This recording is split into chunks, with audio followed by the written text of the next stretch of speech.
ਸਤਿ ਸ਼੍ਰੀ ਅਕਾਲ ਜੀ। ਤੁਸੀਂ ਪ੍ਰਾਈਮ ਏਸ਼ੀਆ ਟੈਲੀਵਿਜ਼ਨ ਦੇਖ ਰਹੇ ਹੋ। ਦੋਸਤੋ, ਮੈਂ ਹਾਂ ਸਵਰਨ ਸਿੰਘ ਟਹਿਣਾ ਤੇ ਹਰ ਰੋਜ਼ ਦੀ ਤਰ੍ਹਾਂ ਹੀ ਪ੍ਰੋਗਰਾਮ ਖਬਰ ਦੀ ਖਬਰ ਲੈ ਕੇ ਹਾਜ਼ਰ ਹਾਂ। ਪਹਿਲੀ ਵੱਡੀ ਖਬਰ ਦੇ ਵੱਲ ਜਾਣ ਤੋਂ ਪਹਿਲਾਂ ਪੰਜਾਬ ਦੇ ਮੌਸਮ ਦੀ ਹਾਲ ਬਿਆਨੀ ਕਰਨੀ ਬਣਦੀ ਹੈ। ਲੰਘੇ ਕੱਲ੍ਹ ਦਿਨ ਦੇ ਵੇਲੇ ਪੰਜਾਬ ਦੇ ਵਿੱਚ ਬੇਹੱਦ ਤਿੱਖੀ ਧੁੱਪ ਸੀ। ਇਉਂ ਲੱਗਦਾ ਸੀ ਕਿ ਗਰਮੀ ਦਾ ਮੌਸਮ ਹੁਣ ਸ਼ੁਰੂ ਹੋ ਗਿਆ। ਰਾਤ ਦੇ ਵੇਲੇ ਵੀ ਠੰਡ ਕਾਫੀ ਘਟੀ ਹੈ। ਧੁੰਦ ਆ ਜਿਹੜੀ ਉਹ ਹੁਣ ਲਗਾਤਾਰ ਘਟਦੇ ਕਰਬ ਦੇ ਵੱਲ ਜਾ ਰਹੀ ਹੈ। ਯਾਨੀ ਕਿ ਧੁੰਦ ਹੁਣ ਪਿਛਲੇ ਹਫ਼ਤੇ ਦੇ ਮੁਕਾਬਲਤਨ ਸਵੇਰ ਦੇ ਵੇਲੇ ਤੇ ਰਾਤ ਦੇ ਵੇਲੇ ਕਾਫੀ ਘੱਟ ਹੁੰਦੀ ਹੈ। ਕਈ ਥਾਵਾਂ ਤੋਂ ਖਬਰ ਆਉਂਦੀ ਹੈ ਵੀ ਧੁੰਦ ਹੈ ਹੀ ਨਹੀਂ। ਮੌਸਮ ਵਿਭਾਗ ਦੇ ਵੱਲੋਂ ਇਹ ਗੱਲ ਕਹੀ ਗਈ ਆ ਕਿ ਆਉਂਦੇ 72 ਘੰਟਿਆਂ ਦੇ ਵਿੱਚ ਪੰਜਾਬ ਦਾ ਮੌਸਮ ਸਥਿਰ ਰਹਿਣਾ। ਉਧਰ ਹੁਣ ਲਗਾਤਾਰ ਗਰਮੀ ਹੁਣ ਜਦੋਂ ਵਧਣੀ ਸ਼ੁਰੂ ਹੋਈ ਹੈ ਤਾਂ ਦਿੱਲੀ ਦੇ ਵਿੱਚ ਬੈਠੇ ਹੋਏ ਕਿਸਾਨ ਨੇ ਜਿਹੜੇ, ਉਹਨਾਂ ਨੇ ਵੀ ਆਪਣੀਆਂ ਤਿਆਰੀਆਂ ਹੋਰ ਰੂਪ ਦੇ ਵਿੱਚ ਕਰਨੀਆਂ ਸ਼ੁਰੂ ਕਰ ਦਿੱਤੀਆਂ। ਪੱਖੇ ਉੱਥੇ ਲਵਾਉਣ ਦਾ ਸਿਲਸਿਲਾ ਸ਼ੁਰੂ ਕਰ ਦਿੱਤਾ ਗਿਆ। ਟੈਂਟ ਦੇ ਥੱਲੇ ਇੱਕ ਹੋਰ ਟੈਂਟ ਲਾ ਕੇ ਤਾਂ ਜੋ ਸੂਰਜ ਦੀਆਂ ਕਿਰਨਾਂ ਪਹਿਲੇ ਟੈਂਟ ਦੇ ਉੱਤੇ ਮਾਰ ਕਰਨ, ਇਹਦੇ ਲਈ ਤਿਆਰੀਆਂ ਕੀਤੀਆਂ ਜਾ ਰਹੀਆਂ।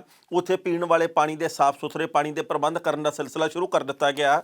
ਤੇ ਕਿਸਾਨ ਜਥੇਬੰਦੀਆਂ ਨੇ ਇਹ ਗੱਲ ਕਹੀ ਹੈ ਕਿ ਘੋਲ ਲੰਮਾ ਚੱਲਣਾ, ਇਸ ਕਰਕੇ ਆਪਾਂ ਤਿਆਰੀਆਂ ਦੇ ਵਿੱਚ ਕਮੀ ਪੇਸ਼ੀ ਕੋਈ ਨਹੀਂ ਛੱਡਣੀ। ਤੇ ਨਿੱਠ ਕੇ ਸਾਰੇ ਕਿਸਾਨ ਆ ਜਿਹੜੇ ਉਹ ਲਗਾਤਾਰ ਵਾਰੀਆਂ ਬੰਨ੍ਹ ਕੇ ਤੇ ਦਿੱਲੀ ਦੇ ਵੱਲ ਆਉਂਦੇ ਜਾਂਦੇ ਰਹਿਣ ਜੀ। ਹੁਣ ਜੇਕਰ ਪਹਿਲੀ ਵੱਡੀ ਖਬਰ ਦੇ ਵੱਲ ਜਾਂਦੇ ਆ ਤਾਂ ਉਹ ਹੈ ਬਾਰਡਰਾਂ ਦੇ ਉੱਤੇ ਦਿੱਤੀ ਗਈ ਚੇਤਾਵਨੀ ਦੇ ਨਾਲ ਸੰਬੰਧਿਤ। ਹੈਰਾਨੀ ਹੁੰਦੀ ਹੈ ਇਸ ਗੱਲ ਦੇ ਉੱਤੇ ਕਿ ਬਾਰਡਰ ਦੇ ਉੱਤੇ ਲਿਖ ਕੇ ਲਾ ਦਿੱਤਾ ਜਾਵੇ ਕਿ ਕਿसान ਇੱਥੋਂ ਤਿੱਤਰ ਬਿੱਤਰ ਹੋ ਜਾਣ, आपके द्वारा लगाए गए मजमे के साथ कानून का खिलवाड़ हो रहा है। मतलब ये है भी टिकरी बार्डर के उत्ते बैठे हुए किसानों को मजमा लाने वाला कहा गया। मजमे का मतलब की हुंदा, अंदोलन का मतलब की हुंदा, अंदोलनकारी जां परजीवी का मतलब की हुंदा, हाले तक दिल्ली की पुलिस ते केंद्र की सरकार नूं इन्हां गल्लां विचला अंतर नहीं पता लगा। मैनूं निजी तौर के उत्ते दुख होया। आपां किसी नूं कहने आ भी आ तूं की मजमा लाया, आ मजमा लाउण दा तेरा की मतलब आ, पर टिकरी बार्डर के उत्ते 90 दिन लगभग हो चले आ ਵੱਖ-ਵੱਖ ਬਾਰਡਰਾਂ ਦੇ ਉੱਤੇ ਬੈਠੇ ਕਿਸਾਨਾਂ ਨੂੰ। ਤੇ ਦਿੱਲੀ ਦੀ ਪੁਲਿਸ ਦੇ ਹਵਾਲੇ ਦੇ ਨਾਲ ਉਹ ਬੋਰਡ ਲਾਏ ਗਏ ਆ। ਉਹਨਾਂ ਦੇ ਉੱਤੇ ਹਿੰਦੀ ਤੇ ਪੰਜਾਬੀ ਦੇ ਵਿੱਚ ਲਿਖਿਆ ਗਿਆ ਕਿ यहाँ बैठना सख्त मना है, आपको ये आगाह किया जाता है कि आप यहाँ से तितर बितर हो जाएं, आपके द्वारा लगाए गए मजमे के साथ यहाँ बहुत परेशानी हो रही है, वरना आपके साथ कानूनी कार्रवाई यूज़ की जाएगी और आपको यहाँ से तितर बितर किया जाएगा। इस गल ਦੇ ਉੱਤੇ ਕਿਸਾਨ ਭੜਕੇ ਆ। ਉਹਨਾਂ ਨੇ ਇਹ ਗੱਲ ਕਹੀ ਆ ਕਿ ਅਸੀਂ ਬੈਠੇ ਸੀ, ਬੈਠੇ ਹਾਂ, ਜਿੰਨੀ ਦੇਰ ਤੱਕ ਖੇਤੀ ਕਾਨੂੰਨ ਰੱਦ ਨਹੀਂ ਹੁੰਦੇ ਉਨੀ ਦੇਰ ਤੱਕ ਅਸੀਂ ਇੱਥੇ ਬੈਠੇ ਹੀ ਰਹਾਂਗੇ। ਸੋ ਦਿੱਲੀ ਪੁਲਿਸ ਦੇ ਨਾਂ ਦੇ ਥੱਲੇ ਜਿਹੜੇ ਇਹ ਬੋਰਡ ਲੱਗੇ ਆ, ਇਹਦੇ ਬਾਬਤ ਦਿੱਲੀ ਪੁਲਿਸ ਦੇ ਅਧਿਕਾਰੀਆਂ ਨੇ ਤਾਂ ਹਾਲੇ ਤੱਕ ਕੁਝ ਨਹੀਂ ਕਿਹਾ, ਪਰ ਉਹਨਾਂ ਬੋਰਡਾਂ ਦੀਆਂ ਫੋਟੋ ਸਾਡੇ ਤੱਕ ਕੱਪੜੀਆਂ ਜਿਨ੍ਹਾਂ ਦੇ ਉੱਤੇ ਹਿੰਦੀ ਤੇ ਪੰਜਾਬੀ ਦੇ ਵਿੱਚ ਤਿੱਤਰ ਬਿੱਤਰ ਕਰਨ ਦੀ ਗੱਲ ਕਹੀ ਗਈ ਹੈ। ਯਾਨੀ ਕਿ ਪੁਲਿਸ ਸਿੱਧੇ ਤੇ ਅਸਿੱਧੇ ਤਰੀਕੇ ਦੇ ਨਾਲ ਸਖਤੀ ਵਰਤਣ ਦੀ ਕੋਸ਼ਿਸ਼ ਦੇ ਵਿੱਚ ਹੈਗੀ ਆ। ਉਧਰ ਭਾਰਤ ਦੇ ਖੇਤੀਬਾੜੀ ਮੰਤਰੀ ਨੇ ਜਿਹੜੇ ਨਰਿੰਦਰ ਸਿੰਘ ਤੋਮਰ, ਉਹਨਾਂ ਨੇ ਬਲਦੀ ਦੇ ਉੱਤੇ ਘਿਓ ਪਾਉਣ ਦਾ ਕੰਮ ਕਰਤਾ। ਉਹਨਾਂ ਨੇ ਇਹ ਗੱਲ ਕਹੀ ਹੈ ਕਿ ਭੀੜ ਦੇ ਨਾਲ ਕਦੇ ਕਾਨੂੰਨ ਨਹੀਂ ਬਦਲੇ ਜਾਂਦੇ। ਉਹ ਇੱਕ ਪ੍ਰੋਗਰਾਮ ਦੇ ਵਿੱਚ ਗਏ ਸੀ, ਪੱਤਰਕਾਰਾਂ ਨੇ ਸਵਾਲ ਕੀਤਾ ਕਿ ਖੇਤੀ ਕਾਨੂੰਨ ਦੇ ਸੰਬੰਧ ਦੇ ਵਿੱਚ ਕੀ ਕਹੋਗੇ, ਅੰਦੋਲਨਕਾਰੀਆਂ ਦੇ ਸੰਦਰਭ ਦੇ ਵਿੱਚ ਕੀ ਕਹੋਗੇ। ਉਹ ਕਹਿੰਦੇ ਭੀੜਾਂ ਦੇ ਨਾਲ ਕਦੇ ਇਹ ਕਾਨੂੰਨ ਨਹੀਂ ਬਦਲੇ ਜਾਂਦੇ ਹੁੰਦੇ। ਉਹ ਕਹਿੰਦੇ ਜੀ ਕਿ ਅਸੀਂ ਪਹਿਲਾਂ ਵੀ ਕਿਹਾ ਸੀ ਕਿ ਅਸੀਂ ਸੋਧਾਂ ਕਰ ਦਿੰਦੇ ਹਾਂ, ਸੋਧ ਕਰਨ ਨੂੰ ਅਸੀਂ ਹੁਣ ਵੀ ਰਾਜ਼ੀ ਹਾਂ, ਪਰ ਕਿਸਾਨਾਂ ਨੂੰ ਖੁਦ ਨੂੰ ਨਹੀਂ ਪਤਾ ਕਿ ਉਹ ਕਿਹੜੀ ਗੱਲੋਂ ਬੈਠੇ ਆ, ਉਹ ਕਰ ਕੀ ਰਹੇ ਆ। ਮਤਲਬ ਇਹ ਹੈ ਵੀ ਜਿਹੜੇ ਲੋਕ ਵੋਟਾਂ ਪਾ ਕੇ ਇਸੇ ਭੀੜ ਨੂੰ ਤਰਸਦੇ ਹੁੰਦੇ ਆ, ਇਹਨਾਂ ਹੀ ਲੋਕਾਂ ਦੇ ਇਕੱਠ ਨੂੰ ਇਹ ਕੇਂਦਰ ਦੇ ਮੰਤਰੀ ਜਾਂ ਹੋਰ ਵੱਖ-ਵੱਖ ਪਾਰਟੀਆਂ ਦੇ ਆਗੂ ਤਰਸਦੇ ਆ। ਘਰਾਂ ਦੇ ਵਿੱਚ ਬੱਸਾਂ ਟਰੱਕ ਭੇਜ ਕੇ ਆਥਣ ਨੂੰ ਘਰ ਛੱਡ ਕੇ ਦਾਰੂ ਸਿੱਕੇ ਦੇ ਨਾਲ ਲੈ ਕੇ ਜਾਂਦੇ ਆ। ਬਹੁਤ ਸਾਰੀਆਂ ਥਾਵਾਂ ਦੇ ਉੱਤੇ ਰੈਲੀਆਂ ਦੇ ਵਿੱਚ ਰਾਜਨੀਤਿਕ ਲੋਕ ਸਧਾਰਨ ਲੋਕਾਂ ਨੂੰ, ਵੋਟਰਾਂ ਨੂੰ ਵੀ ਆਓ ਆਪਾਂ ਇੱਥੇ ਇਕੱਠ ਕਰਨਾ। ਪਰ ਅੱਜ ਜੇਕਰ ਕਿਸਾਨ ਆਪਣੀ ਜ਼ਮੀਰ ਦੀ ਆਵਾਜ਼ ਸੁਣ ਕੇ ਆਪਣੇ ਖਰਚੇ ਦੇ ਉੱਤੇ ਜਾ ਕੇ ਆ ਕੇ ਉੱਥੇ ਬੈਠੇ ਆ ਤਾਂ ਅੱਜ ਉਹਨਾਂ ਨੂੰ ਇਹ ਲੱਗਦਾ ਜੀ ਕਿ ਭੀੜਾਂ ਇਹ ਅੰਦੋਲਨਕਾਰੀ ਨਹੀਂ, ਇਹ ਤਾਂ ਭੀੜਾਂ ਬੈਠੀਆਂ। ਤੇ ਉਹ ਕਹਿੰਦੇ ਵੀ ਭੀੜਾਂ ਦੇ ਨਾਲ ਕਦੇ ਕਾਨੂੰਨ ਥੋੜੀ ਬਦਲਦੇ ਆ। ਮਤਲਬ ਇਹ ਆ ਕਿ ਤੋਮਰ ਹੋਰਾਂ ਦੇ ਇਸ ਟੇਢੇ ਜਿਹੇ ਬਿਆਨ ਦੇ ਉੱਤੇ ਕਿਸਾਨ ਆਗੂਆਂ ਨੂੰ ਬੜਾ ਗੁੱਸਾ ਆਇਆ। ਕਿਸਾਨਾਂ ਨੇ ਪੱਤਰਕਾਰਾਂ ਨੂੰ ਇਹ ਗੱਲ ਕਹੀ ਆ। ਉਹ ਕਹਿੰਦੇ ਕੋਈ ਗੱਲ ਨਹੀਂ, ਫਿਰ ਇਹ ਜਿਹੜੀਆਂ ਭੀੜਾਂ ਤੁਸੀਂ ਇੱਥੇ ਪੰਜਾਬ ਦੇ ਵਿੱਚ ਸਥਾਨਕ ਸਰਕਾਰਾਂ ਚੋਣਾਂ ਦੇ ਵਿੱਚ ਇਕੱਠੀਆਂ ਕਰਨੀਆਂ ਚਾਹੁੰਦੇ ਸੀ, ਅਸੀਂ ਹੋਣ ਨਹੀਂ ਦਿੱਤੀਆਂ। ਹੁਣ ਅਸੀਂ ਪੱਛਮੀ ਬੰਗਾਲ ਦੇ ਵੱਲ ਜਾਵਾਂਗੇ, ਦੇਖਦੇ ਹਾਂ ਉੱਥੇ ਤੁਸੀਂ ਕਿੰਨੀਆਂ ਕੁ ਭੀੜਾਂ ਇਕੱਠੀਆਂ ਕਰਦੇ ਆ, ਅਸੀਂ ਉੱਥੇ ਵੀ ਤੁਹਾਨੂੰ ਸਬਕ ਸਿਖਾਵਾਂਗੇ। ਕਹਿਣ ਦਾ ਭਾਵ ਇਹ ਹੈ ਕਿ ਕਿਸਾਨਾਂ ਨੂੰ ਇਸ ਵਕਤ ਹੋਰ ਵੀ ਜ਼ਲੀਲ ਕਰਨ ਦੀ ਕੋਸ਼ਿਸ਼ ਕੀਤੀ ਜਾ ਰਹੀ ਹੈ। ਕਿਸਾਨਾਂ ਦੇ ਜ਼ਖਮਾਂ ਦੇ ਉੱਤੇ ਮੱਲਮ ਲਾਉਣ ਦੀ ਥਾਂ ਦੇ ਉੱਤੇ ਲੂਣ ਭੁੱਕਣ ਦੀ ਕੋਸ਼ਿਸ਼ ਕੀਤੀ ਜਾ ਰਹੀ ਹੈ। ਤੇ ਇੱਕ ਹੋਰ ਜਾਣਕਾਰੀ ਪ੍ਰਾਪਤ ਹੋਈ ਹੈ ਕਿ ਸੰਯੁਕਤ ਕਿਸਾਨ ਮੋਰਚੇ ਦੇ ਵੱਲੋਂ ਕਈ ਨਵੇਂ ਪ੍ਰੋਗਰਾਮਾਂ ਦਾ ਐਲਾਨ ਕੀਤਾ ਗਿਆ। ਅੱਜ ਯਾਨੀ ਕਿ 23 ਤਰੀਕ ਨੂੰ ਪਗੜੀ ਸੰਭਾਲ ਦਿਵਸ ਮਨਾਇਆ ਜਾ ਰਿਹਾ। ਸ਼ਹੀਦ ਭਗਤ ਸਿੰਘ ਦੇ ਚਾਚਾ ਜੀ ਅਜੀਤ ਸਿੰਘ ਦੇ ਜਨਮ ਦਿਨ ਦੇ ਸੰਦਰਭ ਦੇ ਵਿੱਚ 24 ਤਰੀਕ ਦਾ ਪ੍ਰੋਗਰਾਮ ਮਿੱਥਿਆ ਗਿਆ, 25 ਦਾ ਮਿੱਥਿਆ ਗਿਆ, 27 ਦਾ ਮਿੱਥਿਆ ਗਿਆ, 8 ਮਾਰਚ ਨੂੰ ਔਰਤ ਕਿਸਾਨ ਦਿਵਸ ਮਨਾਉਣ ਦੀ ਗੱਲ ਕੀਤੀ ਗਈ ਹੈ। ਸੋ ਕਹਿਣ ਦਾ ਭਾਵ ਇਹ ਹੈ ਕਿ ਸੰਯੁਕਤ ਕਿਸਾਨ ਮੋਰਚੇ ਦੇ ਵੱਲੋਂ ਹੁਣ ਨਵੇਂ-ਨਵੇਂ ਪ੍ਰੋਗਰਾਮਾਂ ਦਾ ਐਲਾਨ ਕੀਤਾ ਜਾ ਰਿਹਾ। ਪਹਿਲਾਂ ਇਸ ਰਿਪੋਰਟ ਦਾ ਵੇਰਵਾ ਸਾਂਝਾ ਕਰਦੇ ਹਾਂ ਤੇ ਬਾਅਦ ਵਿੱਚ ਕਰਾਂਗੇ ਟਿੱਪਣੀ। ਦਿੱਲੀ ਦੀਆਂ ਵੱਖ-ਵੱਖ ਹੱਦਾਂ ਦੇ ਉੱਤੇ ਕਿਸਾਨ ਖੇਤੀ ਕਾਨੂੰਨਾਂ ਖਿਲਾਫ ਡਟੇ ਹੋਏ ਨੇ। ਇਸ ਦੌਰਾਨ ਕਈ ਕਿਸਾਨਾਂ ਦੀ ਮੌਤ ਹੋ ਚੁੱਕੀ ਹੈ। ਸੰਯੁਕਤ ਕਿਸਾਨ ਮੋਰਚੇ ਦੇ ਨਾਲ ਜੁੜੇ ਪੰਜਾਬ ਤੋਂ ਕਿਸਾਨ ਨੇਤਾ ਦਾਤਾਰ ਸਿੰਘ ਦੀ ਅੰਮ੍ਰਿਤਸਰ ਦੇ ਵਿੱਚ ਮੌਤ ਹੋ ਗਈ। ਸੰਯੁਕਤ ਕਿਸਾਨ ਮੋਰਚੇ ਵੱਲੋਂ ਉਹਨਾਂ ਦੇ ਕਿਸਾਨ ਲਹਿਰ ਦੇ ਵਿੱਚ ਦਿੱਤੇ ਗਏ ਯੋਗਦਾਨ ਦੇ ਲਈ ਸਲਾਮ ਕੀਤਾ ਗਿਆ। ਸੰਯੁਕਤ ਕਿਸਾਨ ਮੋਰਚੇ ਦੀ ਜਨਰਲ ਬੋਡੀ ਦੀ ਮੀਟਿੰਗ ਹੋਈ, ਜਿਹਦੇ ਵਿੱਚ ਪ੍ਰਧਾਨਗੀ ਇੰਦਰਜੀਤ ਸਿੰਘ ਨੇ ਕੀਤੀ। ਇਸ ਦੌਰਾਨ ਦੱਸਿਆ ਗਿਆ ਕਿ ਫਰੰਟ ਦੇ ਤੀਜੇ ਪੜਾਅ ਦੇ ਨਾਲ ਸੰਬੰਧਿਤ ਵੱਡੇ ਐਲਾਨ 28 ਫਰਵਰੀ ਨੂੰ ਸੰਯੁਕਤ ਕਿਸਾਨ ਮੋਰਚੇ ਦੀ ਮੀਟਿੰਗ ਤੋਂ ਬਾਅਦ ਕੀਤੇ ਜਾਣਗੇ। ਮੀਟਿੰਗ ਦੇ ਵਿੱਚ ਕੀਤੇ ਗਏ ਫੈਸਲਿਆਂ ਮੁਤਾਬਕ 23 ਫਰਵਰੀ ਨੂੰ ਪਗੜੀ ਸੰਭਾਲ ਦਿਵਸ ਮਨਾਇਆ ਜਾਵੇਗਾ। ਇਹ ਦਿਹਾੜਾ ਚਾਚਾ ਅਜੀਤ ਸਿੰਘ ਤੇ ਸਵਾਮੀ ਸਹਿਜਾਨੰਦ ਦੀ ਯਾਦ ਦੇ ਵਿੱਚ ਮਨਾਇਆ ਜਾਵੇਗਾ। ਇਸ ਦਿਨ ਕਿਸਾਨ ਆਪਣੇ ਸਵੈ ਮਾਣ ਨੂੰ ਜ਼ਾਹਰ ਕਰਦੇ ਹੋਏ ਆਪਣੀ ਖੇਤਰੀ ਦਸਤਾਰ ਬੰਨ੍ਹਣਗੇ। 24 ਫਰਵਰੀ ਨੂੰ ਦਮਨ ਵਿਰੋਧੀ ਦਿਵਸ ਦਾ ਐਲਾਨ ਕੀਤਾ ਗਿਆ, ਜਿਹਦੇ ਵਿੱਚ ਕਿਸਾਨ ਅੰਦੋਲਨ ਦੇ ਉੱਤੇ ਸਰਬਪੱਖੀ ਜ਼ਬਰ ਦਾ ਵਿਰੋਧ ਕੀਤਾ ਜਾਵੇਗਾ। ਇਸ ਦਿਨ ਸਾਰੀਆਂ ਤਹਿਸੀਲਾਂ ਤੇ ਜ਼ਿਲ੍ਹਾ ਹੈੱਡਕੁਆਟਰਾਂ ਵਿਖੇ ਰਾਸ਼ਟਰਪਤੀ ਨੂੰ ਯਾਦ ਪੱਤਰ ਦਿੱਤੇ ਜਾਣਗੇ। 26 ਫਰਵਰੀ ਨੂੰ ਦਿੱਲੀ ਮੋਰਚੇ ਦੇ 3 ਮਹੀਨੇ ਪੂਰੇ ਹੋਣ ਤੇ ਨੌਜਵਾਨਾਂ ਦੇ ਯੋਗਦਾਨ ਨੂੰ ਯੁਵਾ ਕਿਸਾਨ ਦਿਵਸ ਦੇ ਤੌਰ ਦੇ ਉੱਤੇ ਮਨਾਇਆ ਜਾਵੇਗਾ। ਇਸ ਤੋਂ ਇਲਾਵਾ ਸੰਯੁਕਤ ਕਿਸਾਨ ਮੋਰਚੇ ਦੇ ਫੈਸਲੇ ਮੁਤਾਬਕ ਮਜ਼ਦੂਰ ਕਿਸਾਨ ਏਕਤਾ ਦਿਵਸ, ਗੁਰੂ ਰਵਿਦਾਸ ਜਯੰਤੀ ਤੇ ਸ਼ਹੀਦ ਚੰਦਰ ਸ਼ੇਖਰ ਆਜ਼ਾਦ ਦੇ ਸ਼ਹੀਦੀ ਦਿਵਸ ਦੇ ਉੱਤੇ 27 ਫਰਵਰੀ ਨੂੰ ਮਨਾਇਆ ਜਾਵੇਗਾ। ਸਾਰੇ ਦੇਸ਼ ਵਾਸੀਆਂ ਨੂੰ ਇਹ ਅਪੀਲ ਕੀਤੀ ਗਈ ਹੈ ਕਿ ਉਹ ਦਿੱਲੀ ਧਰਨੇ ਤੇ ਆ ਕੇ ਮੋਰਚਿਆਂ ਨੂੰ ਮਜ਼ਬੂਤ ਕਰਨ। ਇਸ ਖਬਰ ਦੇ ਉੱਤੇ ਟਿੱਪਣੀ ਕਰ ਰਿਹਾ ਦੋਸਤੋ, ਪਹਿਲੀ ਗੱਲ ਤਾਂ ਅਸੀਂ ਕਹਾਂਗੇ ਕਿ ਸੰਯੁਕਤ ਕਿਸਾਨ ਮੋਰਚੇ ਦੇ ਵੱਲੋਂ ਨਵੇਂ ਪ੍ਰੋਗਰਾਮ ਦਿੱਤੇ ਜਾ ਰਹੇ ਆ। ਭਾਵੇਂ ਕਿ ਨਰਿੰਦਰ ਸਿੰਘ ਤੋਮਰ ਇਸ ਵਕਤ ਟਿਚਰਾਂ ਕਰਨ ਦਾ ਕੰਮ ਕਰ ਰਹੇ ਆ, ਭਾਵੇਂ ਕਿ ਇਸ ਵਕਤ ਦਿੱਲੀ ਦੀ ਪੁਲਿਸ ਕਿਸਾਨਾਂ ਨੂੰ ਉਕਸਾਉਣ ਦਾ ਕੰਮ ਕਰ ਰਹੀ ਆ ਵੀ ਆਹ ਅਸੀਂ ਬੋਰਡ ਲਾਤੇ ਭੱਜੋ ਇੱਥੋਂ, ਪਰ ਦਿੱਲੀ ਦੀ ਪੁਲਿਸ ਨੂੰ ਇਸ ਗੱਲ ਦਾ ਨਹੀਂ ਪਤਾ ਕਿ ਹਰਿਆਣੇ ਦੀ ਪੁਲਿਸ ਦੇ ਵੱਲੋਂ ਲਾਏ ਗਏ ਬੈਰੀਕੇਡਾਂ ਨੂੰ ਤੋੜ ਕੇ ਜਿਹੜੇ ਕਿਸਾਨ 3 ਮਹੀਨਿਆਂ ਤੋਂ ਉੱਥੇ ਬੈਠੇ ਆ, ਉਹ ਤੁਹਾਡੇ ਇੱਕ ਬੋਰਡ ਦੇ ਨਾਲ ਇੱਥੋਂ ਜਾਣ ਵਾਲੇ ਨਹੀਂ।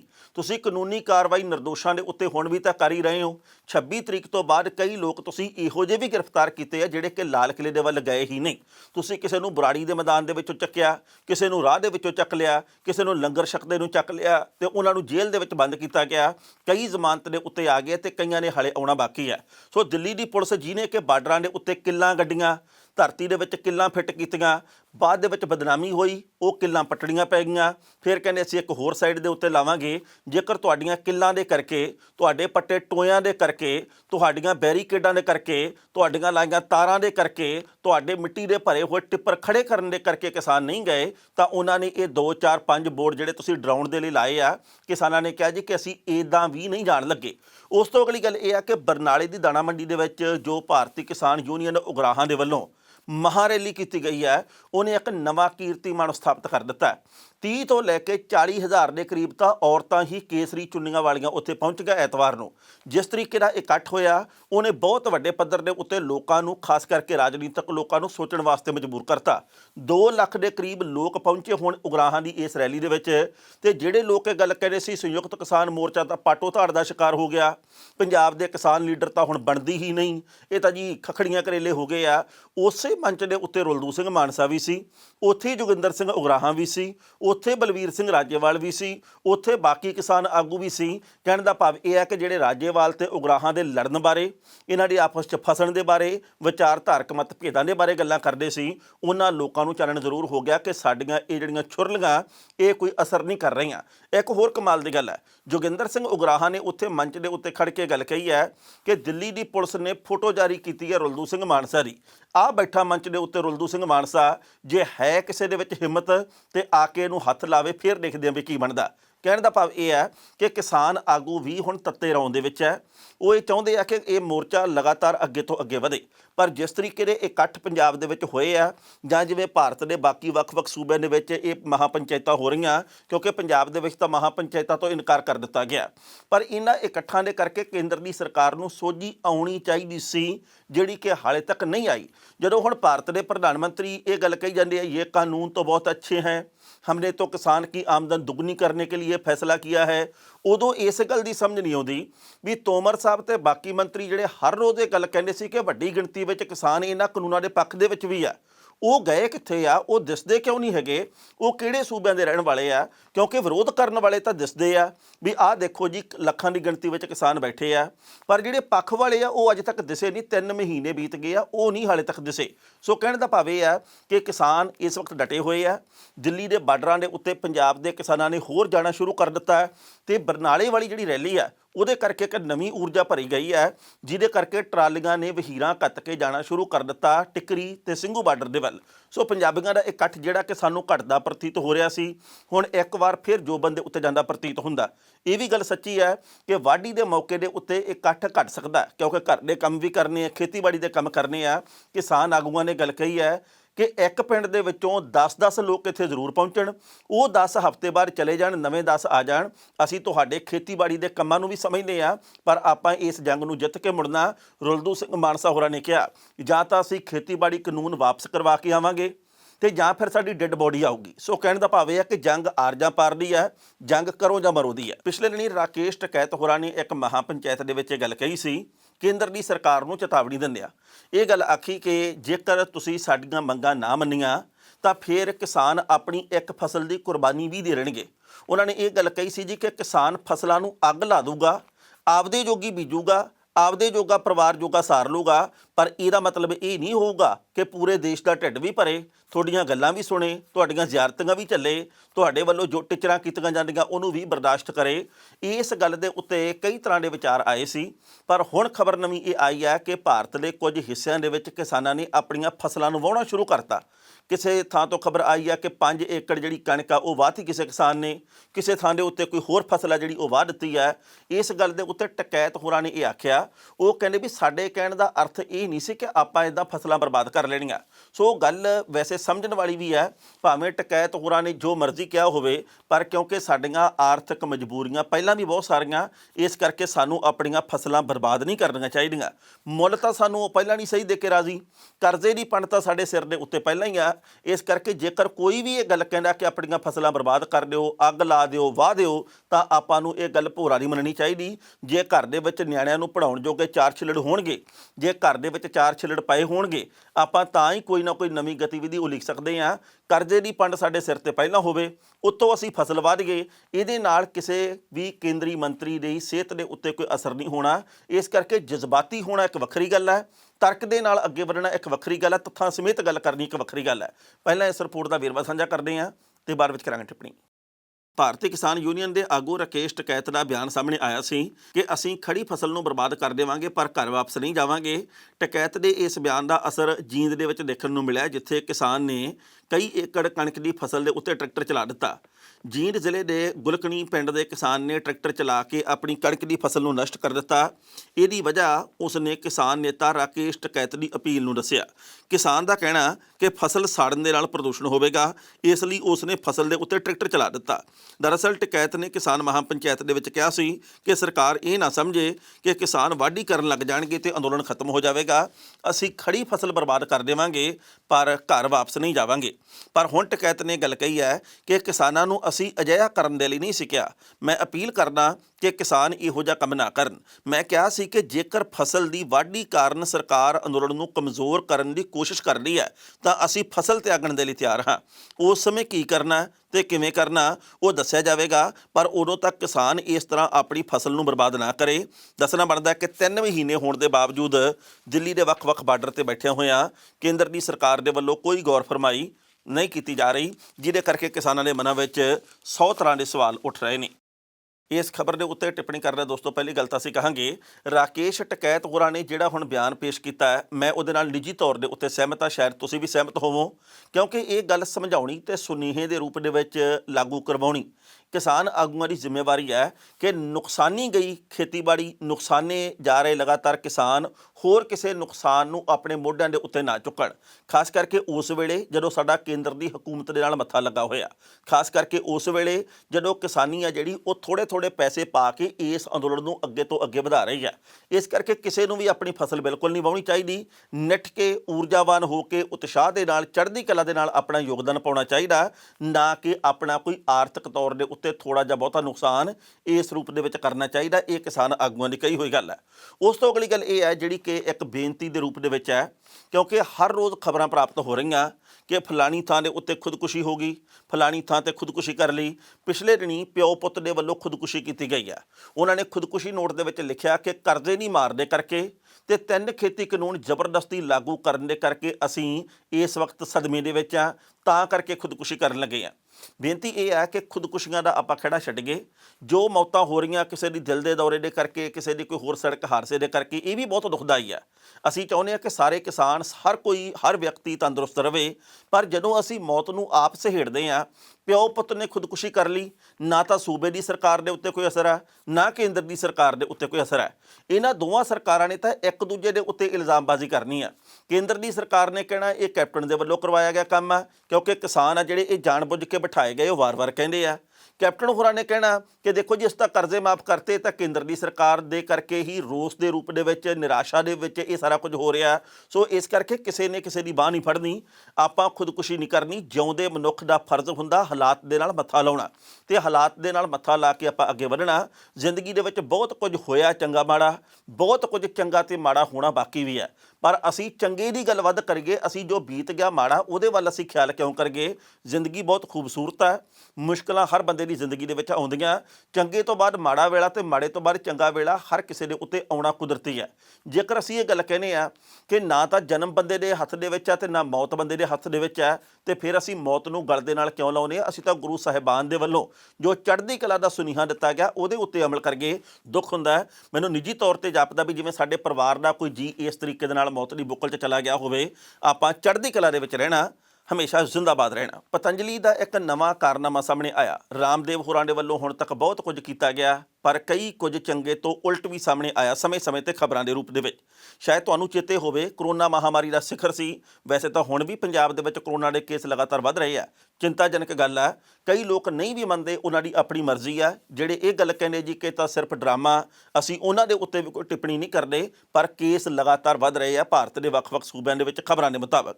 ਪਰ ਤੁਹਾਨੂੰ ਚੇਤੇ ਹੋਣਾ ਕਿ ਕਰੋਨਾ ਮਹਾਮਾਰੀ ਦਾ ਸਿਖਰ ਤੇ ਕੋਰੋਨਲ ਨਾਂ ਦੀ ਇੱਕ ਦਵਾਈ ਆਈ ਸੀ। ਉਦੋਂ ਇਹ ਗੱਲ ਕਹੀ ਗਈ ਜੀ ਕਿ ਇਸ ਦਵਾਈ ਦੇ ਨਾਲ ਕਰੋਨਾ ਠੀਕ ਹੁੰਦਾ। ਜਦੋਂ ਪੈ ਗਿਆ ਰੌਲਾ ਤੇ ਉਸ ਤੋਂ ਬਾਅਦ ਰਾਮਦੇਵ ਤੇ ਉਹਨਾਂ ਦੀ ਟੀਮ ਪਲਟੀ ਮਾਰ ਗਈ। ਉਹ ਕਹਿੰਦੇ ਜੀ ਇਹ ਤਾਂ ਇਮਿਊਨਿਟੀ ਸਿਸਟਮ ਨੂੰ ਸਟਰੋਂਗ ਕਰਨ ਵਾਲੀ ਦਵਾਈ ਹੈ। ਹੁਣ ਪਿਛਲੇ ਦਿਨੀ ਕੋਰੋਨਲ ਵੈਕਸੀਨ ਨੂੰ ਫੇਰ ਲਾਗੂ ਕੀਤਾ ਗਿਆ। ਇਹ ਗੱਲ ਕਹੀ ਗਈ ਕਿ WHO ਦੇ ਵੱਲੋਂ ਇਹ ਮਾਨਤਾ ਪ੍ਰਾਪਤ ਦਵਾਈ ਹੈ, ਸਰਟੀਫਾਈਡ ਦਵਾਈ ਹੈ। ਤੇ ਕਮਾਲ ਦੀ ਗੱਲ ਦੇਖੋ, ਭਾਰਤ ਦੇ ਸਿਹਤ ਮੰਤਰੀ ਵੀ ਉੱਥੇ ਸੀ, ਡਾਕਟਰ ਹਰਸ਼ਵਰਧਨ ਹੋਰੀ। ਭਾਰਤ ਦੇ ਇੱਕ ਹੋਰ ਕੇਂਦਰੀ ਮੰਤਰੀ ਆਵਾਜਾਈ ਮਹਿਕਮੇ ਦੇ ਨਿਤਿਨ ਗਡਕਰੀ ਹੋਰੀ ਵੀ ਉੱਥੇ ਸੀ। ਹੁਣ ਇਸ ਮਾਮਲੇ ਦੇ ਉੱਤੇ ਇੰਡੀਅਨ ਮੈਡੀਕਲ ਐਸੋਸੀਏਸ਼ਨ ਦੇ ਵੱਲੋਂ ਕਾਰਵਾਈ ਦੀ ਗੱਲ ਕੀਤੀ ਗਈ ਹੈ ਤੇ ਰਾਮਦੇਵ ਹੋਰਾਂ ਨੇ ਫੇਰ ਪਲਟੀ ਮਾਰ ਲਈ ਹੈ। ਉਹ ਕਹਿੰਦੇ ਜੀ ਅਸੀਂ ਤਾਂ ਇਸ ਵੈਕਸੀਨ ਦੇ ਸਹਾਇਕ ਦੇ ਤੌਰ ਦੇ ਉੱਤੇ ਸੀਗੇ। ਪਹਿਲਾਂ ਇਸ ਰਿਪੋਰਟ ਦਾ ਵੇਰਵਾ, ਬਾਅਦ ਵਿੱਚ ਕਰਾਂਗੇ ਟਿੱਪਣੀ। ਇੰਡੀਅਨ ਮੈਡੀਕਲ ਐਸੋਸੀਏਸ਼ਨ ਨੇ ਇੱਕ ਬਿਆਨ ਜਾਰੀ ਕਰਦਿਆਂ ਰਾਮਦੇਵ ਦੇ ਵੱਲੋਂ ਕੋਰੋਨਲ ਦੀ ਲਾਂਚ ਨੂੰ ਵਿਸ਼ਵ ਸਿਹਤ ਸੰਗਠਨ ਦਾ ਸਰਟੀਫਿਕੇਟ ਮਿਲਣ ਦਾ ਦਾਅਵਾ ਕਰਨ ਦੇ ਉੱਤੇ ਹੈਰਾਨੀ ਪ੍ਰਗਟਾਈ ਹੈ। ਬਿਆਨ ਦੇ ਵਿੱਚ ਕਿਹਾ ਗਿਆ ਕਿ ਇੰਡੀਅਨ ਮੈਡੀਕਲ ਐਸੋਸੀਏਸ਼ਨ ਹੈਰਾਨ ਹੈ ਕਿ ਇੱਕ ਸਨਅਤਕਾਰ ਦੇ ਵੱਲੋਂ ਸਿਹਤ ਮੰਤਰੀ ਦੀ ਹਾਜ਼ਰੀ ਦੇ ਵਿੱਚ ਸੀਕ੍ਰੇਟ ਮੈਡੀਸਨ ਦੇ ਲਾਂਚ ਨੂੰ ਵਿਸ਼ਵ ਸਿਹਤ ਸੰਗਠਨ ਦੇ ਸਰਟੀਫਿਕੇਟ ਦਾ ਦਾਅਵਾ ਕੀਤਾ ਗਿਆ। ਪਤੰਜਲੀ ਦੇ ਸੰਸਥਾਪਕ ਰਾਮਦੇਵ ਨੇ ਕੋਰੋਨਲ ਨੂੰ ਲਾਂਚ ਕੀਤਾ, ਜਿਸ ਨੂੰ ਉਹ ਕੋਵਿਡ-19 ਦੀ ਪਹਿਲੀ ਸਬੂਤ ਆਧਾਰਿਤ ਦਵਾਈ ਕਰਾਰ ਦੇ ਰਹੇ ਨੇ। ਰਾਮਦੇਵ ਨੇ ਇਹ ਵੀ ਕਿਹਾ ਕਿ ਕੋਰੋਨਲ ਦੀ ਵਰਤੋਂ ਕੋਵਿਡ-19 ਤੋਂ ਬਚਣ, ਇਲਾਜ ਤੇ ਕੋਵਿਡ-19 ਤੋਂ ਬਾਹਰ ਕੀਤੀ ਜਾਵੇ। ਬਿਆਨ ਦੇ ਵਿੱਚ ਕਿਹਾ ਗਿਆ ਕਿ ਇਹ ਕੇਂਦਰੀ ਸਿਹਤ ਮੰਤਰੀ ਡਾਕਟਰ ਹਰਸ਼ਵਰਧਨ ਦੀ ਹਾਜ਼ਰੀ ਵਿੱਚ ਲਾਂਚ ਕੀਤੀ ਗਈ। ਰਾਮਦੇਵ ਨੇ ਸਿਹਤ ਮੰਤਰੀ ਡਾਕਟਰ ਹਰਸ਼ਵਰਧਨ ਦੀ ਹਾਜ਼ਰੀ ਵਿੱਚ ਦਾਅਵਾ ਕੀਤਾ ਕਿ ਕੋਰੋਨਲ ਆਯੁਰਵੈਦਿਕ ਦਵਾਈ ਨੂੰ DCGI ਦੀ ਪ੍ਰਵਾਨਗੀ ਤੇ ਵਿਸ਼ਵ ਸਿਹਤ ਸੰਗਠਨ ਦਾ ਸਰਟੀਫਿਕੇਟ ਮਿਲ ਗਿਆ। ਡਾਕਟਰ ਹਰਸ਼ਵਰਧਨ ਜੋ ਮਾਡਰਨ ਮੈਡੀਕਲ ਡਾਕਟਰ ਨੇ, ਉਹਨਾਂ ਦੀ ਹਾਜ਼ਰੀ ਦੇ ਵਿੱਚ ਇਹ ਦਵਾਈ ਲਾਂਚ ਹੋਈ ਹੈ। ਬਿਆਨ ਦੇ ਵਿੱਚ ਪੁੱਛਿਆ ਗਿਆ ਕਿ ਦੇਸ਼ ਦੇ ਸਿਹਤ ਮੰਤਰੀ ਹੋਣ ਦੇ ਨਾਤੇ ਦੇਸ਼ ਦੇ ਸਾਹਮਣੇ ਅਜਿਹੇ ਗਲਤ ਕਿਆਸ ਪੇਸ਼ ਕਰਨਾ ਕਿੰਨਾ ਕੁ ਵਾਜਬ ਹੈ? ਅਜਿਹੇ ਝੂਠੇ ਗੈਰ ਵਿਗਿਆਨੀ ਪ੍ਰੋਡਕਟ ਨੂੰ ਦੇਸ਼ ਦੇ ਲੋਕਾਂ ਲਈ ਜਾਰੀ ਕਰਨਾ ਕਿੰਨਾ ਕੁ ਨਿਆਂ ਸੰਗਤ ਹੈ? ਮਾਡਰਨ ਦਵਾਈ ਦੇ ਡਾਕਟਰ ਹੋਣ ਦੇ ਨਾਤੇ ਗੈਰ ਵਿਗਿਆਨੀ ਪ੍ਰੋਡਕਟ ਨੂੰ ਦੇਸ਼ ਦੇ ਨਾਗਰਿਕਾਂ ਸਾਹਮਣੇ ਪ੍ਰਮੋਟ ਕਰਨਾ ਕਿੰਨਾ ਕੁ ਤੁਸੀਂ ਠੀਕ ਮੰਨਦੇ ਹੋ? ਇਸ ਮਾਮਲੇ ਦੇ ਉੱਤੇ ਪਤੰਜਲੀ ਦੇ MD ਆਚਾਰੀਆ ਬਾਲਾਕ੍ਰਿਸ਼ਨ ਨੇ ਸਪਸ਼ਟੀਕਰਨ ਦਿੰਦਿਆਂ ਟਵੀਟ ਕੀਤਾ ਕਿ ਮੈਂ ਸਪਸ਼ਟ ਕਰਨਾ ਚਾਹੁੰਦਾ ਕਿ ਕੋਰੋਨਲ ਨੂੰ ਜਾਰੀ ਕੀਤਾ ਗਿਆ ਸਾਡਾ WHO GMP COPP certificate Bharat ਸਰਕਾਰ ਦੇ DCGI ਵੱਲੋਂ ਜਾਰੀ ਕੀਤਾ ਗਿਆ। ਸਪਸ਼ਟ ਹੈ ਕਿ ਵਿਸ਼ਵ ਸਿਹਤ ਸੰਗਠਨ ਕੋਈ ਵੀ ਦਵਾਈ ਦੀ ਮਨਜ਼ੂਰੀ ਜਾਂ ਨਾ ਮਨਜ਼ੂਰੀ ਨਹੀਂ ਦਿੰਦਾ। ਵਿਸ਼ਵ ਸਿਹਤ ਸੰਗਠਨ ਦੁਨੀਆ ਭਰ ਦੇ ਲੋਕਾਂ ਲਈ ਬਿਹਤਰ ਤੇ ਸਿਹਤਮੰਦ ਭਵਿੱਖ ਦੇ ਲਈ ਕੰਮ ਕਰਦਾ ਹੈ। ਇਸ ਖਬਰ ਦੇ ਉੱਤੇ ਟਿੱਪਣੀ ਕਰਦਾ ਦੋਸਤੋ, ਪਹਿਲੀ ਗੱਲ ਤਾਂ ਅਸੀਂ ਕਹਾਂਗੇ ਕਿ ਜਿਹੜੇ ਵਪਾਰੀ ਲੋਕ ਨੇ, ਮੈਂ ਰਾਮਦੇਵ ਦੇ ਮੂਹਰੇ ਬਾਬਾ ਸ਼ਬਦ ਇਸ ਕਰਕੇ ਨਹੀਂ ਪੂਰੀ ਖਬਰ ਦੇ ਵਿੱਚ ਵਰਤਿਆ ਕਿਉਂਕਿ ਬਾਬਾ ਹੋਰ ਰੂਪ ਦੇ ਵਿੱਚ ਹੈ ਤੇ ਬਾਬਾ ਅਸੀਂ ਕਿਹਨਾਂ ਨੂੰ ਕਹਿੰਦੇ ਆ? ਬਾਬਾ ਨਾਨਕ ਆ। ਤੇ ਅਸੀਂ ਰਾਮਦੇਵ ਵਰਗੇ ਲੋਕਾਂ ਨੂੰ ਜਾਂ ਕੋਈ ਵੀ ਹੋਰ ਜਿਹੜਾ ਕਿ ਕਾਰੋਬਾਰ ਕਰਦਾ ਉਹਨੂੰ ਬਾਬਾ ਜਾਂ ਸੰਤ ਸ਼ਬਦ ਮੇਰੇ ਖਿਆਲ ਦੇ ਮੁਤਾਬਕ ਤਾਂ ਉਹਦੇ ਲਈ ਇਹ ਨਹੀਂ ਵਰਤਣਾ ਚਾਹੀਦਾ। ਰਾਮਦੇਵ ਹੋਰਾਂ ਨੇ ਕਾਰੋਬਾਰ ਵੀ ਕੀਤਾ ਤੇ ਸਮਾਜ ਸੇਵਾ ਦੀ ਗੱਲ ਵੀ ਸਮੇਂ-ਸਮੇਂ ਤੇ ਕੀਤੀ ਹੈ। ਪਰ ਕੋਰੋਨਲ ਦਵਾਈ ਦੇ ਉੱਤੇ ਵਿਵਾਦ ਕਈ ਮਹੀਨੇ ਪਹਿਲਾਂ ਵੀ ਸੀ ਤੇ ਹੁਣ ਵੀ ਹੈ। ਜਦੋਂ ਇਸ ਵਕਤ ਇੰਡੀਅਨ ਮੈਡੀਕਲ ਐਸੋਸੀਏਸ਼ਨ ਦੇ ਵੱਲੋਂ ਸਿਹਤ ਮੰਤਰੀ ਦੇ ਉੱਤੇ ਵੀ ਸਵਾਲ ਖੜੇ ਕੀਤੇ ਜਾ ਰਹੇ ਹੋਣ ਕਿ ਤੁਹਾਡੀ ਹਾਜ਼ਰੀ ਦੇ ਵਿੱਚ ਇੰਨਾ ਵੱਡਾ ਦਾਅਵਾ ਰਾਮਦੇਵ ਹੋਰ ਕਿਵੇਂ ਕਰ ਜਾਂਦੇ ਆ, ਤਾਂ ਸਵਾਲ ਪੈਦਾ ਹੋਣੇ ਨਵੇਂ ਕੁਦਰਤੀ ਹੈ। ਕਿਉਂਕਿ ਇਸ ਵਕਤ ਦੇਸ਼ ਉਸ ਹਾਲਾਤ ਦੇ ਵਿੱਚ ਹੈ ਜਿੱਥੇ ਮੈਡੀਕਲ ਸਹੂਲਤਾਂ ਦੇ ਉੱਤੇ ਭਰੋਸਾ ਨਹੀਂ, ਜਿੱਥੇ ਕਿ ਇਹ ਗੱਲ ਕਹੀ ਜਾਂਦੀ ਹੈ ਕਿ ਮੈਡੀਕਲ ਸਹੂਲਤ ਦੇ ਨਾਂ ਦੇ ਉੱਤੇ ਚੰਮ ਲਾਉਣ ਦਾ ਕੰਮ ਕੀਤਾ ਜਾਂਦਾ। ਤੁਹਾਨੂੰ ਚੇਤੇ ਹੋਣਾ ਪਿਛਲੇ ਕਈ ਹਫ਼ਤਿਆਂ ਤੋਂ ਕਿਹੋ ਜਿਹੀਆਂ ਖਬਰਾਂ ਆ ਰਹੀਆਂ, ਕਈ ਲੋਕਾਂ ਦੇ ਵੱਲੋਂ ਭਾਰਤ ਦੀ ਕਰੋਨਾ ਵੈਕਸੀਨ ਦੇ ਉੱਤੇ ਸਵਾਲ ਖੜੇ ਕੀਤੇ ਗਏ ਆ। ਕਈ ਨੇਤਾਵਾਂ ਨੇ ਗੱਲ ਕਹੀ ਆ ਕਿ ਅਸੀਂ ਤਾਂ ਦਵਾਈ ਲੈਣੀ ਨਹੀਂ, ਸਾਨੂੰ ਭਰੋਸਾ ਨਹੀਂਗਾ ਕਿ ਸਰਕਾਰ ਦੇ ਵੱਲੋਂ ਕੀ ਬਣਾ ਕੇ ਦਿੱਤਾ ਗਿਆ। ਹੁਣ ਉੱਤੋਂ ਰਾਮਦੇਵ ਦੀ ਦਵਾਈ ਆ ਗਈ ਹੈ। ਰਾਮਦੇਵ ਹੋਰੀ ਘੁੰਮਣ ਲੱਗੇ ਵੀ ਮਿੰਟ ਲਾਉਂਦੇ ਆ, ਰਾਮਦੇਵ ਹੋਰੀ ਭੱਜਣ ਲੱਗੇ ਵੀ ਮਿੰਟ ਲਾਉਂਦੇ ਆ, ਰਾਮਦੇਵ ਹੋਰੀ ਆਪਣਾ ਪ੍ਰਸੰਗ ਬਦਲਣ ਦੇ ਵਿੱਚ ਵੀ ਸਕਿੰਟ ਲਾਉਂਦੇ ਆ। ਇਸ ਕਰਕੇ ਕੋਰੋਨਲ ਦਵਾਈ ਦੇ ਉੱਤੇ ਭਾਰਤ ਦੀ ਸਰਕਾਰ ਨੂੰ, ਖਾਸ ਕਰਕੇ ਇੰਡੀਅਨ ਮੈਡੀਕਲ ਐਸੋਸੀਏਸ਼ਨ ਨੂੰ ਬਣਦੀ ਕਾਰਵਾਈ, ਬਣਦੀ ਪੜਤਾਲ ਦੇ ਰੂਪ ਦੇ ਵਿੱਚ ਕਾਰਵਾਈ ਕਰਨੀ ਚਾਹੀਦੀ ਹੈ। ਕਿਉਂਕਿ ਲੋਕਾਂ ਦੀ ਜ਼ਿੰਦਗੀ ਦਾ ਮਸਲਾ, ਜੇਕਰ ਤੁਹਾਡੇ ਕੋਲੇ ਸਰਟੀਫਿਕੇਟ ਨਹੀਂ ਹੈ ਤਾਂ ਫਿਰ ਤੁਹਾਨੂੰ ਕਹਿਣ ਦਾ ਅਧਿਕਾਰ ਨਹੀਂ। ਜੇਕਰ WHO ਦੇ ਵੱਲੋਂ ਕੋਈ ਸਰਟੀਫਿਕੇਟ ਨਹੀਂ ਜਾਰੀ ਕੀਤਾ ਗਿਆ ਤਾਂ ਫਿਰ ਤੁਸੀਂ ਕਿਹੜੇ ਆਧਾਰ ਦੇ ਉੱਤੇ ਕਹਿ ਸਕਦੇ ਹੋ ਕਿ ਇਹ ਸਾਰਾ ਕੁਝ ਠੀਕ ਹੈ। ਖਬਰਾਂ ਦੇ ਉੱਤੇ ਵਿਚਾਰ ਚਰਚਾ ਹੋਰ ਵੀ ਕੀਤੀ ਜਾ ਸਕਦੀ ਸੀ, ਪਰ ਜੋ ਵਕਤ ਦੀ ਘਾਟ ਰੁਕਣ ਦਾ ਇਸ਼ਾਰਾ ਕਰ ਰਹੀ ਹੈ। ਕੱਲ੍ਹ ਨੂੰ ਇਸੇ ਵੇਲੇ ਖਬਰ ਦੀ ਖਬਰ ਲੈ ਕੇ ਫਿਰ ਹਾਜ਼ਰ ਹੋਵਾਂਗੇ। ਉਦੋਂ ਤੱਕ ਲਈ ਆਗਿਆ ਦਿਓ। ਬਹੁਤ ਬਹੁਤ ਮਿਹਰਬਾਨੀ।